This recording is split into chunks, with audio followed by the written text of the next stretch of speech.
Welcome once again to Chicago Book Talk.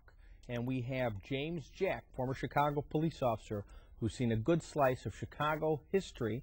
And he has a book called 3 Boys Missing, which exposes the pedophile underworld. Very disgusting. And names that you may have seen in the papers or on TV like Red Wilmette, Frank Schuessler, Silas Jane, and Kenneth Hansen, who murdered 3 boys. It's a tremendous story. You may have read about it. And recently, you may have read in the papers, in the Sun-Times, there was a story how James Jack and his partner got into a fight with Frank Calabrese Sr., who was recently convicted in the family secrets trial with Joey the Clown Lombardo and a number of other defendants. Twan, as they called him, Doyle, Anthony Doyle, was a police officer, actually, one of James Jack's fellow police officers who apparently was part of the mafia and an agent for Frank Calabrese Sr. And he probably is going to lose his police pension and serve some time, and the rest are probably getting all life sentences. And that came out in this trial, how the Spilotro brothers were killed and a number of gruesome murders. It really exposed organized crime in the mafia for what it is, not some glamorous or glorious life as you may see in some movies, but a group of backstabbing, killing, lying, thieving murderers who would betray their own families and hurt their own children and threaten to kill their own brothers and sons. Very sad story. And we'll talk a little bit about your encounter with Frank Calabrese, but let's get into the book. I remember reading in the papers about this, and I was saying, wow, I didn't know the horse, I used to like horses a little bit, how mean and bizarre the horse industry seemed to be portrayed in these newspaper articles. Murders, the heiress Brock, that she was killed, they never found the body, how they were fixing races, killing horses, killing people, money. I mean, I was saying to myself, my gosh, the poor horsies. Where am I? Yeah. Yeah, Bailey. Well, Bailey is a mentor of Silas Jane. Silas Jane was vicious. Silas Jane was probably considered the Al Capone of horses in those days. And Bailey wanted to cut in a little of his territory. And I don't want to talk too much about the Brock case. I didn't work the case. But you did work the Hansen case. Yes, I did, for years and years. That case, my book, 3 Boys Missing, you know, it's a shocking story. It tells about 3 young boys who went downtown. The Schuessler boys. The Schuessler boys. There was Anton. There was a German immigrant family. Yes, it was a German immigrant family. Anton and his brother, Anton was 11 years old. John was 13. And Robert Peterson was also 13.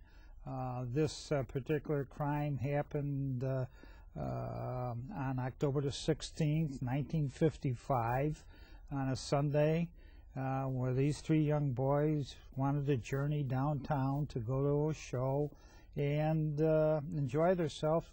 They were going to see a movie called The African Lion, which at that time Walt Disney production animated was a very big thing. Well, the boys never came home.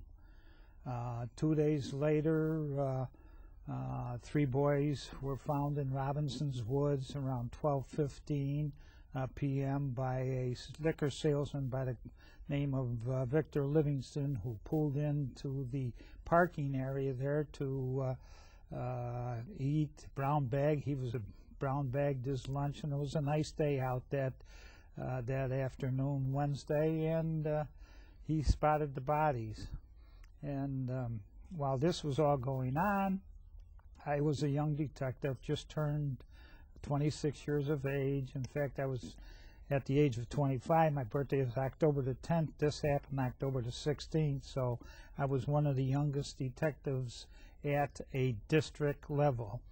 And I was only on a year, and this particular day, on the 18th, was Frank Schultz, Detective Frank Schultz. Frank Fred Kepi, my partner Frank Zek, Detective Sergeant Murphy, Bill Duffy, who became the head of the intelligence division that worked on the mafia, who I worked with. He was working with us on the Peterson and Schuessler case here. Captain Corcoran, that would have been the 33rd district that I was working at. That was the old, when there was like 40 police stations in the city of Chicago, until Wilson came in and changed the whole geographic areas. It's called a 16th district. Well, just as a brief note, when Wilson came in, it was considered historic because he was from California, the outside. And they're doing the same thing as we speak. Yes. Richard M. Daley, just to tie in, we won't dwell on it, has brought in an FBI agent from the outside, who I understand doesn't even have police powers, because he is a federally sworn agent, so he has no Chicago-based police powers. Because I think Phil Klein actually made some raids with his guys, and I think Phil Klein did a pretty good job, and he seemed to be well liked by the rank-and-file officers. Correct. Phil was, I didn't know him that well. I was off the job by that time, but Phil was pretty good. They liked him. You know, he was one of the insiders. And I think his son's on the force. Correct. But I heard his son may be in a little trouble, that he was part of that SOS unit. I really don't know. I don't want to get involved in that. So this was right before the Marquette scandal, right before Mayor Daley made all the overhauls in the police department. Are you referring to when Wilson came in? Yeah, when Wilson came in. Wilson came in right after the babbling burglar. That was the Summerdale scandal. That was the big burglary ring. Right. That's when he came in 1961, I believe it was. And he chased, Daley had to do something. He chased everybody, and he took, at that time was commissioners, and he took Commissioner O'Connor and demoted him, and brought in Wilson from California. Was Stanley Sabernack around at that time? Oh, yeah. Stanley was a karate, he was the karate expert. I went through school with him at Marquette. He was the judo expertise, rather. Right. I had classes with him over there. Yeah, he died too. I mean, most of the guys. I think I'm the only living guy. I think Stanley was almost 90. Was he? Yeah, I think he lived, God he bless became him. but he was the head instructor, and I heard quite a tough guy in the day. Oh, and I'm going way back in the 50s when I went on. That's 50 years ago already, or 60. So this liquor distributor Livingston finds these 3 dead children. Now, what year is this? 1955. That Okay, would have been October the 18th, around 12:15. So this was actually the same time that Richard J. Daley was elected mayor then? Just made. Right. And he took on a big chore, but he called up. And also at this time, because people always tell me, because when I was a young boy, I took the bus. I went to the park. I was, me and my plans for it. But nowadays, I never had a bike helmet. I didn't know, nowadays, parents don't let kids go anywhere. Well, that's... So this was even more shocking than at this time, because people I heard slept in the park. It was a national... It shocked the nation, especially the city of Chicago. I'll never forget it because... Because you had adults killing mafia, but you didn't have children being killed. No, that was something. Like I say, this was... something that happened in the city of Chicago. Was a great, and right after that happened, mothers locked the door, locked the windows. You don't go down the alleys. You're not going to the parks like you just mentioned. You don't go to the show on Sundays anymore. It was brutal. I mean, every mother and father's nightmare, believing and thinking that there was a killer or killers. There was still These were German immigrants. They came from Germany, settled in the United States, had 3 children. You said around two? And the third boy was a different family? Yeah, okay. The Peterson was different. Anton and John were... and these 3 boys were friends, about 10 years old, you said? 2, 13, and the baby Anton was 11. Okay. They all went to school together. They were friends. So after the liquor distributor found the bodies, I'm assuming he called the police? Well, he had... Back in those days, he had to drive back to the area, Hoyer's Restaurant, which was on River Road. No cell phones. I was going to talk about cell phones. That was the worst thing. Back in the 50s, there was it was a far cry different than it is like today. You know, the technology, the tools, and the methods. You know, like you just said. Number one was no cell phones. You had to go a mile, 2 miles. There was no DNA comparisons.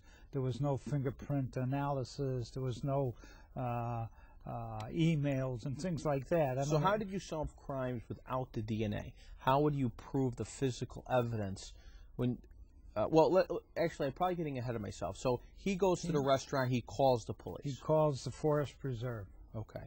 And the Forest Preserve had come out there, and he told them his story, and they says, let's go back. So they followed each other back, and they drove all the way back to Robinson's Woods to the parking area, went in, and the forest ranger told them, you know, stay here, wait here, I'll be right back. He showed them the area where he thought he had seen these bodies, and the forest ranger went back, and then Livingston asked him, he said, well, was it a body or wasn't it? The forest ranger says, yeah. He said it was 3 bodies.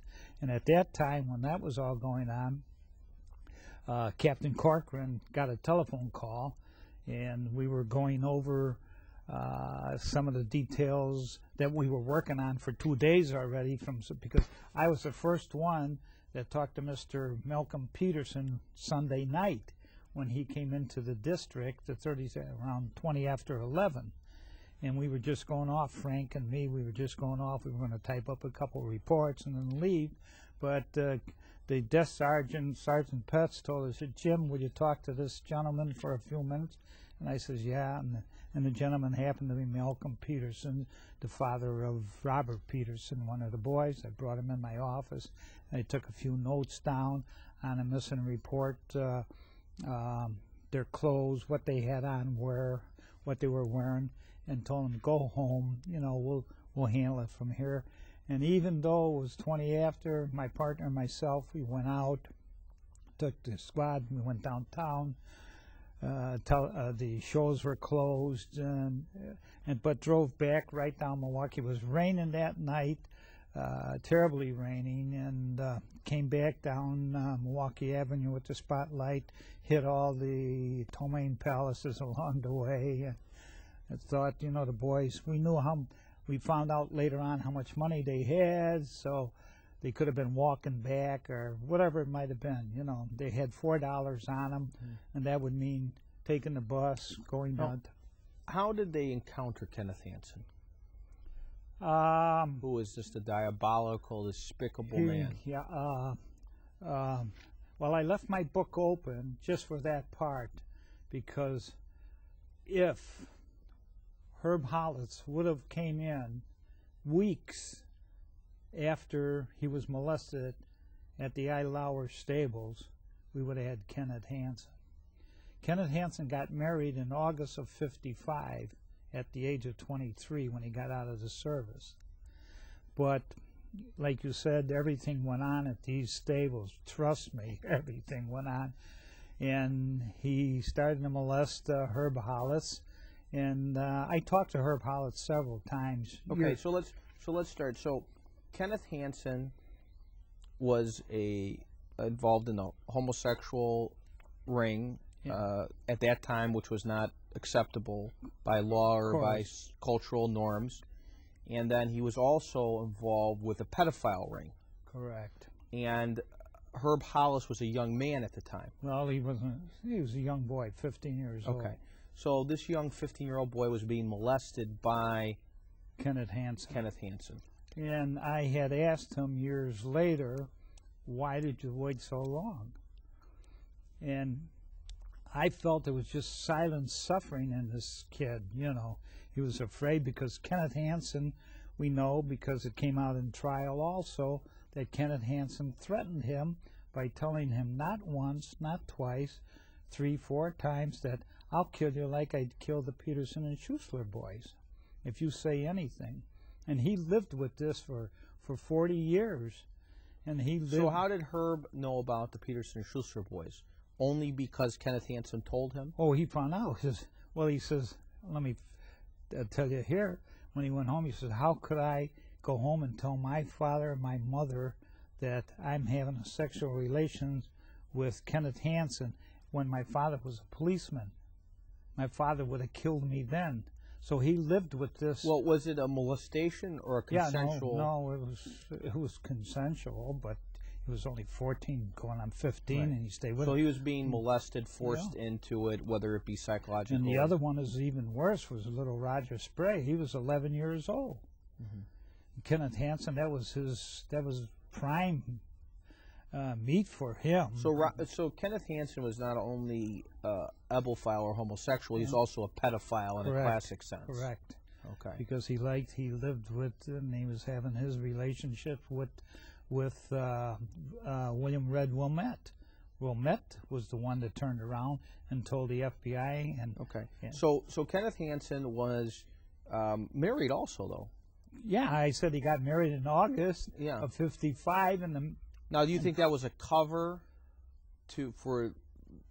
Oh, I think so, because later on through the years, we know that Kenneth Hansen was he had little Roger Spray at 11 years old at the stables on the south side when he left here, the Idle Hour. The Idle Hour was at Cumberland and Higgins. And we believe that Silas Shane told him to get out of here.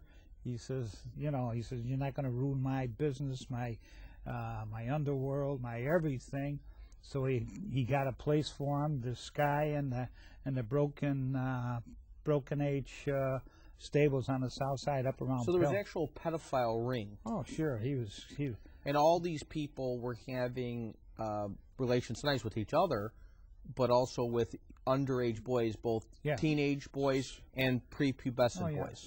Certain ones, not everybody. And Silas Shane was straight, Okay. But now let's connect the dots now. So Kenneth Hansen is having a homosexual relationship with William Red Wilmette. Yeah, Wilmette used to drive him around picking up boys, little boys. Yeah. And then Red Wilmette was connected to the outfit. To Frank Schuessler. Correct. Because he was the front on the porno operation. Correct. Okay. In Old Town. Okay. On Wells Street. Correct. And some of them still exist, right? I don't know. I haven't been down there lately. But there's still some, I think. Oh yeah, like you got the Admiral. I mean, the Admiral was one of the biggest ones, But I think on Wells Street there's still some, and Clark. There's some bookstores. And the rumor was always that the mob was into that business. Yeah, the mob would never get out. They'll never get out. That's easy money for them. You pay every month and every week or every month you build it up. Red Wilmette in those days he was paying $250 a week, $1,000 a month for that spot. And his brother Ken Hansen's brother, Kurt Hansen, put him in there. So Red Wilmette was running peep shows, dirty bookstores, porno operations for the mob. Correct. And Frank Schuessler was the muscle guy for Joey the Clown Lombardo. He went and he was the collector. And he was the downtown guy. Yeah. Because there were rumors before that Frank Schuessler was going to kill George Dunn at one time, that he was a man who was fearless of nothing. You're talking about the Cook County? Yeah, the Cook County Board president. Never heard of it. But Frank Schuessler was a vicious killer. Vicious. Okay. Trust me. And I have a client, who some of you guys saw in the paper, and he said that when Schuessler was up there, he was even unpleasant. Because I would go to the MCC, and I would see Lombardo, but they said Frank Schuessler, whereas many people liked Lombardo and that subculture, very popular on Grand Avenue. I sat in back of him. If you were at the, I sat 3.5 months right in back of Joey, and I got to know him. I mean, he's well liked. Yeah. Joey had people testify. One of our guests on our show, Johnny Lira, the pro boxer. Yeah, he was up the there. boxing champion, testified, say he's a good guy for the neighborhood. A lot of people. But everybody has told me that Frank Schuessler was a vicious, mean, dangerous killer. Oh, every second word was F this and F that, this and that. You never got a sentence. They called him, his nickname was the German. The German. Okay. So Frank Schuessler was muscle for the outfit, and he put these porno shops up there. But at the same time, Wilmette was an FBI informant. Correct. Okay. So how did you then get the information from Wilmette, who was having a homosexual affair with the murderer, Kenneth Hansen, who was also with him picking up boys and committing vile pedophile acts. Because the second time he reported it to the FBI, and the FBI supposedly told him that they weren't interested in that particular case, and he left. But why wouldn't the FBI be interested in a triple murder and pedophile ring? You're talking the same way I am. We're talking. So do you think that he did not give the information to the FBI? Okay. Correct. That's my opinion. So how did you get to Red Wilmette? How did you find out what he knew? Oh, I was off the job then. I didn't know anything until they arrested him. Okay. I didn't know anything. So, but he finally did go to the state's attorney's office. They made a date. Red Wilmette. Yeah. Now, do you think his conscience bothered him? Well, I hope something conscience, because I talked to him even in this trial. I just got through talking to him. Because he testified against them in family secrets. Oh, God, yeah. They walked in with 4 FBI guys, surrounded him, and he walked up there and testified like a trooper. He didn't care who was sitting there or. So did he know that Kenneth Hansen killed those boys? Sure. Did Kenneth Hansen told him okay. a dozen times. And supposedly I talked to him during that trial, but I've talked to him now here. He calls me up at my house. Well, I only mean this halfway, so I don't want to get any bad emails, but when I see a man like Kenneth Hansen, who may have molested, but you said no, and killed these 3 boys, now I kind of understand. I don't agree, because you know I'm the plaintiff for against the cases, but now I kind of understand why some people brought people like this to John Burge. Oh.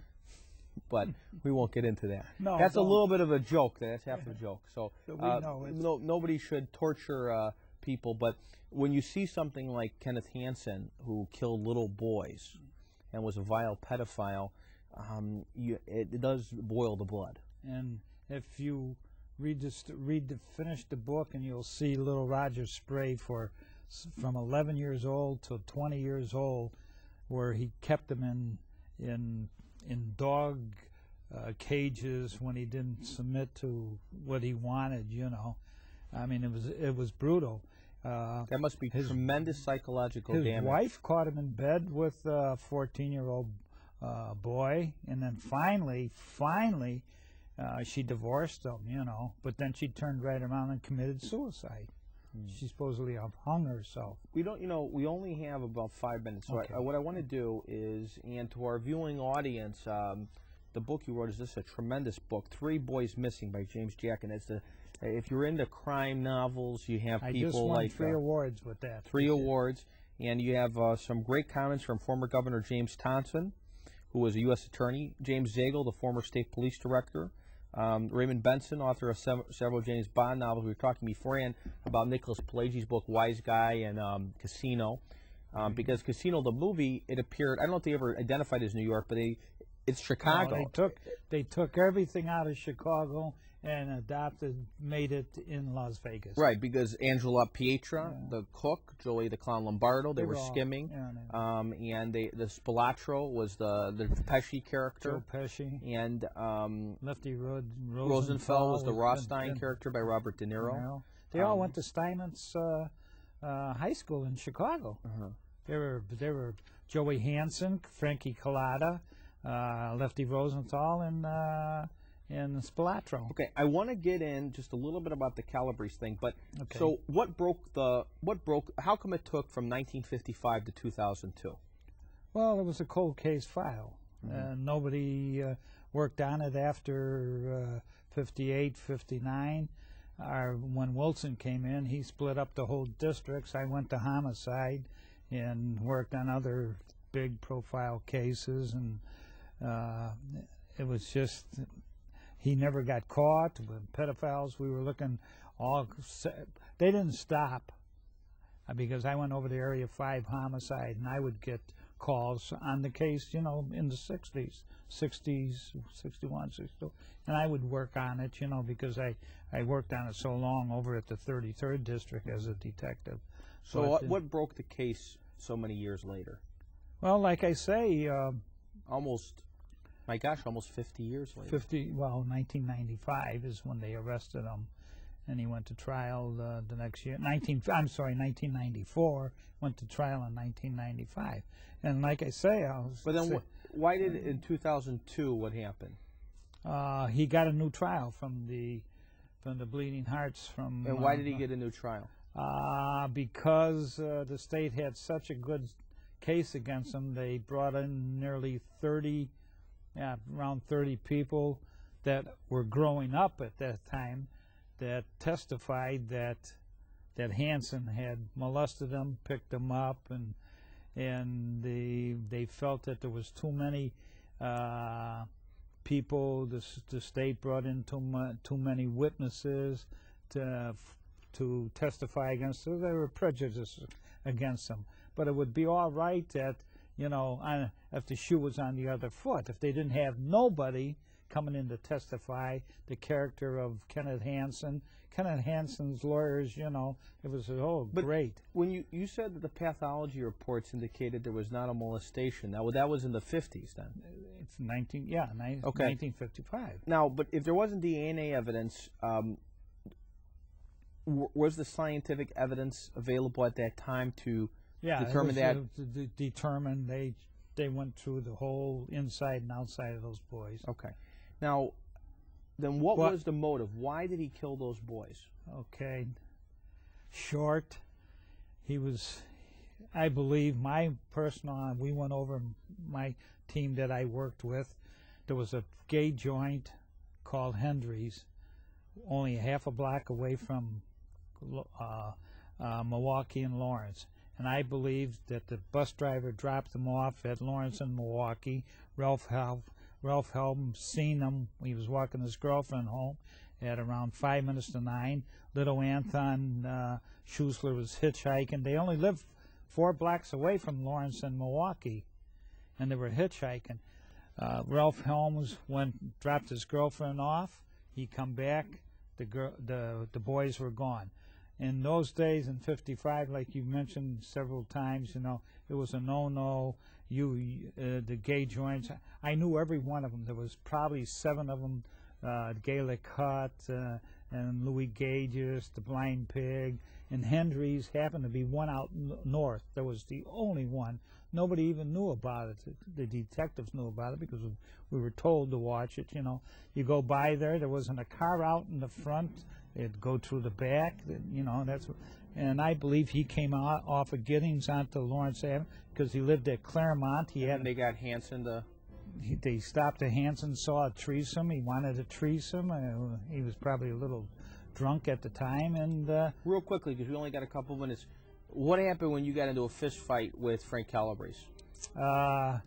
He whacked me right here in the left-hand side, and I was fortunate that I hit the back of He's a big man. Oh, at that time, tough man. He was a brute at that time. Yeah. But you didn't know you were a cop, though, right? No, that's what he said. You know, that was his out. He said, "Why don't you tell me?" So you got a nice sucker punch from Frank Calabrese. But I got pictures, and I got my. But he got arrested. Yeah, he got arrested. I grabbed him by the neck and I wrestled him. I wrestled him out, and my partner grabbed the other 2 guys, and we locked them up. And Frank Calabrese supposedly involved with about 30 murders. Yeah, about that. But he was charged with 18 and convicted on 13. Well, 13 is. You'll never see grass again. Yes. James Jack, great part of Chicago history and a great policeman. Thank you for being on our show, and thank you for helping solve this tragic murder. And if you get a chance to read the book, it's a great book, 3 Boys Missing by James Jack. Thank you for watching. Goodbye. God bless.